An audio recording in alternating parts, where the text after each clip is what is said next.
Good morning, guys. Happy Monday. Here is our read aloud for today, Curious George. This is George. He lived in Africa. He was a good little monkey and always very curious.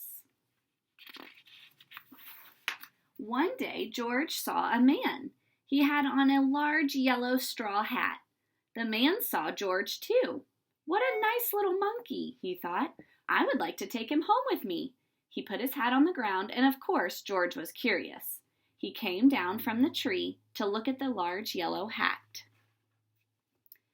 The hat had been on the man's head. George thought it would be nice to have it on his own head. He picked it up and put it on. The hat covered George's head. He couldn't see. The man picked him up quickly and popped him into a bag. George was caught. The man with the big yellow hat put George into a little boat, and a sailor rowed them both across the water to a big ship. George was sad, but he was still a little curious. On the big ship, things began to happen. The man took off the bag. George sat on a little stool, and the man said, "George, I am going to take you to a big zoo in a big city. You will like it there. Now run along and play, but don't get into trouble." George promised to be good, but it is easy for the little monkeys to forget. On the deck, he found some seagulls. He wondered how they could fly. He was very curious. Finally, he had to try. It looked easy, but... Oh, what happened? First this, and then this.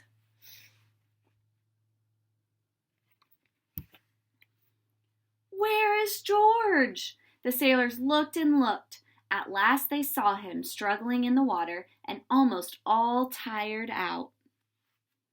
"Man overboard!" the sailors cried as they threw him a lifebelt. George caught it and held on. At last he was safe on board. After that, George was more careful to be a good monkey, until at last the long trip was over. George said goodbye to the kind sailors, and he and the man with the yellow hat walked off the ship onto the shore and on into the city to the man's house. After a good meal and a good pipe, George felt very tired. He crawled into bed and fell asleep at once. The next morning, the man telephoned the zoo. George watched him. He was fascinated. Then the man went away. George was curious. He wanted to telephone too. 1, 2, 3, 4, 5, 6, 7. What fun!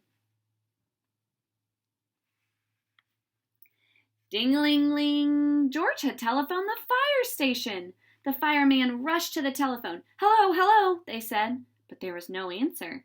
Then they looked for the signal on the big map that showed where the telephone call had come from. They didn't know it was George. They thought it was real life.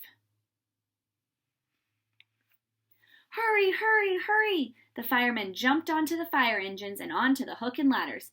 "Ding dong, ding dong! Everyone out of the way! Hurry, hurry, hurry!" The firemen rushed into the house. They opened the door. No fire. Only a naughty little monkey. "Oh, catch him, they cried. George tried to run away. He almost did, but he got caught in the telephone wire and... A thin fireman caught one arm and a fat fireman caught the other. "You fooled the fire department," they said. "We'll have to shut you up where you can't do any more harm." They took him away and shut him up in a prison. George wanted to get out. He climbed up to the window to try the bars. Just then the watchman came in. He got on the wooden bed to catch George, but he was too big and heavy. The bed tipped up, the watchman fell over, and quick as lightning, George ran out through the open door. He hurried through the building and out onto the roof, and then he was lucky to be a monkey. Out he walked onto the telephone wires, quickly and quietly over the guard's head. George walked away. He was free. Down in the street outside the prison wall stood a balloon man. A little girl brought a balloon for her brother. George watched. He was curious again. He felt he must have a bright red balloon. He reached over and tried to help himself, but instead of one balloon, the whole bunch broke loose. In an instant, the wind whisked them all away, and with them went George, holding tight with both hands. Up, up, up he sailed, higher and higher. The houses looked like toy houses, and the people looked like dolls. George was frightened. He held on very tight. At first, the wind blew in great gusts. Then it quieted.